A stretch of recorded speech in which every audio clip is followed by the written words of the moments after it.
Bismillahirrahmanirrahim. Assalamualaikum warahmatullahi wabarakatuh. Alhamdulillahi kafa wa ala rasulihil mustafa amma ba'd. Kaum muslimin dan muslimat yang senantiasa dimuliakan oleh Allah Subhanahu wa taala. Sebagaimana yang kita ketahui, dari sekian banyak hari, ada hari yang diistimewakan oleh Allah Subhanahu wa taala, yaitu adalah hari Jumat.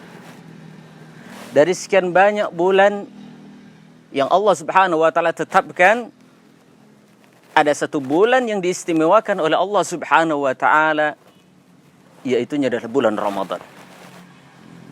Saking istimewanya bulan Ramadan ini di sisi Allah Subhanahu wa taala, sampai-sampai Allah sebut di dalam Al-Quran nama bulan Ramadan. Kita perhatikan di dalam Al-Quranul Karim, dari awal surat sampai akhir surat, kita tidak menemukan satu pun bulan yang disebutkan oleh Allah Subhanahu wa taala kecuali bulan Ramadan. Syahrul Ramadan alladzi unzila fihi al-Qur'an hudan linnas wa bayyinatin minal huda wal furqan. Adalah bulan Ramadan, di mana di bulan itu diturunkan oleh Allah Subhanahu wa taala Al-Qur'an sebagai petunjuk bagi seluruh manusia. Ini menunjukkan tentang istimewanya bulan Ramadan di sisi Allah Subhanahu wa taala. Begitu juga Ramadan ini sangat istimewa di sisi Nabi sallallahu alaihi wasallam. Sangat istimewa di sisi para sahabatnya. Sangat istimewa di sisi para ulama salafus saleh, di mana mereka setelah selesai dari bulan Ramadan, sebagaimana dijelaskan oleh Ibnu Rajab dalam kitab Lataif al-Ma'arif, kanu yad'una Allah sittata ashhur an yuballighahum Ramadan. Mereka berdoa kepada Allah Subhanahu wa taala setelah ditinggalkan oleh bulan Ramadan. Selama 6 bulan mereka berdoa kepada Allah Subhanahu wa taala agar mereka disampaikan, dipertemukan kembali dengan bulan Ramadan. Ini menunjukkan bulan Ramadan bulan yang istimewa. Kehadirannya, kedatangannya sangat dirindukan. Maka oleh karena itu, Nabi kita Muhammad sallallahu alaihi wasallam senantiasa menyampaikan kabar gembira kepada para sahabat. Kana Nabi sallallahu alaihi wasallam yubashshiru ashabahu bimaji'i syahri Ramadan. Adalah Nabi sallallahu alaihi wasallam di antara kebiasaannya memberikan kabar gembira kepada sahabat-sahabatnya akan kedatangan bulan Ramadan. Atakum Ramadan syahrun mubarak. Telah datang kepada kalian bulan Ramadan, syahrun, bulan yang penuh keberkahan. Di dalam bulan Ramadan banyak sekali keberkahan-keberkahan. Dan keberkahan bulan Ramadan itu bukan pada hari-hari tertentu saja, tetapi seluruh hari-hari yang ada di dalam bulan Ramadan itu penuh dengan keberkahan. Apa makna keberkahan yang diberikan oleh Allah Subhanahu wa taala di dalam bulan Ramadan? Imam Ibnul Qayyim Al-Jauziyah menjelaskan makna daripada al-barakah, subutul khair fi syai' wa dawamuhu alaih. Sesuatu dikatakan berkah ketika ada kebaikan di dalamnya, dan kebaikan itu terus-menerus diberikan oleh Allah Subhanahu wa taala. Dan kita menyaksikan bagaimana Allah Subhanahu wa taala begitu banyak memberikan kebaikan-kebaikan di dalam bulan Ramadan. Siapapun akan menerima dan tidak akan memungkiri akan keberkahan daripada bulan Ramadan.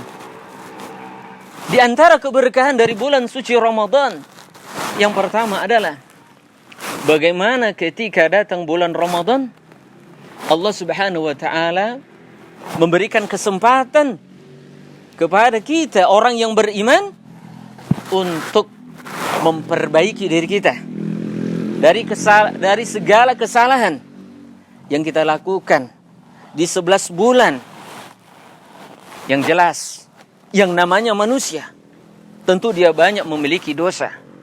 Nabi sudah tegaskan, kullu bani Adam khata' wa khairu khata'in at-tawwabun. Setiap anak Adam, dia berpeluang untuk melakukan dosa. Dan sebaik orang yang berdosa adalah orang yang bertaubat kepada Allah Subhanahu wa ta'ala. 11 bulan kita bermaksiat, melakukan dosa. Dosa pandangan mata, dosa yang muncul dari telinga, dosa yang muncul dari lisan. Kemudian Allah Subhanahu wa ta'ala dengan kasih sayangnya memberikan kesempatan kepada kita 1 bulan untuk membersihkan diri kita dari segala dosa. Makanya para ulama menyampaikan, yang namanya bulan Ramadan adalah bulan yang penuh dengan ampunan. Ampunan Allah ada pada siang Ramadan, ada pada malam Ramadan.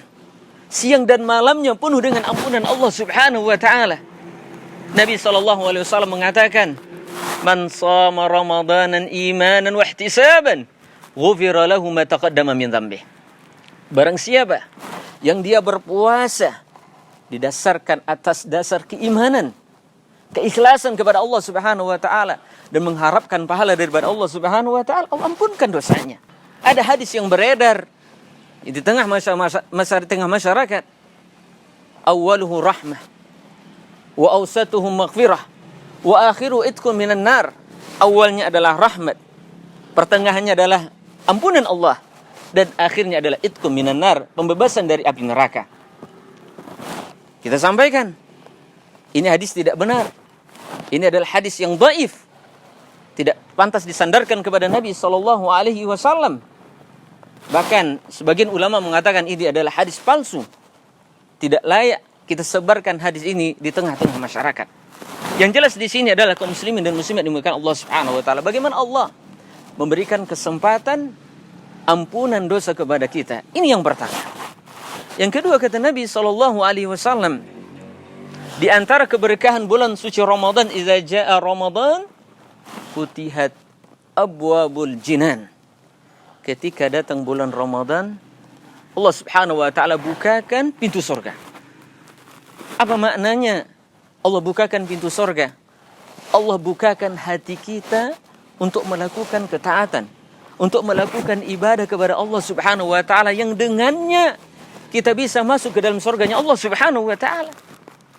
Coba kita perhatikan kaum muslimin dan muslimat yang dimuliakan Allah Subhanahu wa ta'ala. Di luar Ramadan sulit betul, berat betul orang untuk melakukan ibadah puasa. Berat betul orang untuk melangkahkan kakinya ke masjid.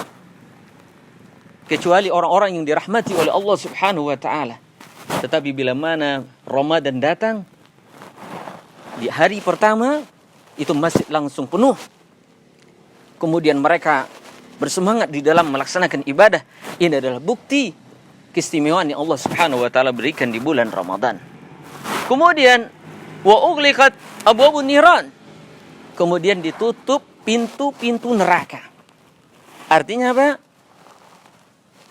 Kita dihalangi atau terhalang untuk melakukan maksiat. Walaupun mungkin kita menemukan, ya, ketika bulan Ramadan ada orang melakukan maksiat, tetapi dengan keberadaan bulan Ramadan minimal membuat seseorang untuk berpikir panjang untuk melakukan dosa kepada Allah Subhanahu wa ta'ala. Kemudian wasufidatis syayatin, kemudian syaitan-syaitan pun juga dibelenggu. Tidak ada di bulan yang lain kita menemukan keterangan syaitan-syaitan dibelenggu, kecuali hanya di bulan Ramadan. Apa makna syaitan dibelenggu? Maknanya adalah syaitan tidak bisa secara bebas untuk menggoda manusia karena dia dibelenggu. Tetapi meskipun dia dibelenggu, dia masih bisa mengganggu manusia karena mulutnya tidak dibelenggu oleh Allah Subhanahu wa ta'ala, sehingga dia bisa menggoda manusia. Maka ketika bulan Ramadan kita menemukan terkadang ada orang melakukan dosa dan maksiat, sementara kita tahu di bulan Ramadan syaitan itu dibelenggu, tetapi kenapa kok masih ada orang yang melakukan dosa? Itu bertanda ya syaitan masih bisa mengganggu manusia tetapi dia tidak bisa mengganggu secara bebas sebagaimana hari-hari di luar bulan suci Ramadan. Dan masih banyak lagi keberkahan-keberkahan bulan suci Ramadan yang tentunya disampaikan oleh baginda kita Rasulullah SAW. Intinya adalah bagaimana kita orang yang beriman bergembira, berbahagia. Kita sambut bulan suci Ramadan dengan hati yang lapang, dengan hati yang bersih, dengan sukacita. Ini adalah kebaikan yang Allah Subhanahu wa taala siapkan kepada kita, dan mudah-mudahan kita mampu memanfaatkan waktu-waktu yang ada di bulan suci Ramadan dengan memperbanyak ibadah kepadanya. Meskipun saat ini kondisinya terjangkitnya wabah COVID-19, tetapi tidak menjadikan kita untuk bermalas-malasan beribadah. Meskipun kita tidak bisa beribadah di masjid sebagaimana tahun-tahun sebelumnya, tetapi yang jelas kita bisa laksanakan di rumah. Kita bisa melaksanakan salat tarawih bersama keluarga kita. Kita bisa baca Al-Quran di rumah. Kita bisa melaksanakan ibadah-ibadah sunnah lainnya. Artinya jangan sampai adanya wabah ini menjadikan kita terhambat untuk melakukan ketaatan-ketaatan yang tentunya biasa kita lakukan. Kita tujukan kepada Allah Subhanahu wa taala. Mudah-mudahan bermanfaat. Fa'tabiru ya ulil absar. Subhanakallahumma wa bihamdika asyhadu an la ilaha illa anta astaghfiruka wa atubu ilaik. Assalamualaikum warahmatullahi wabarakatuh.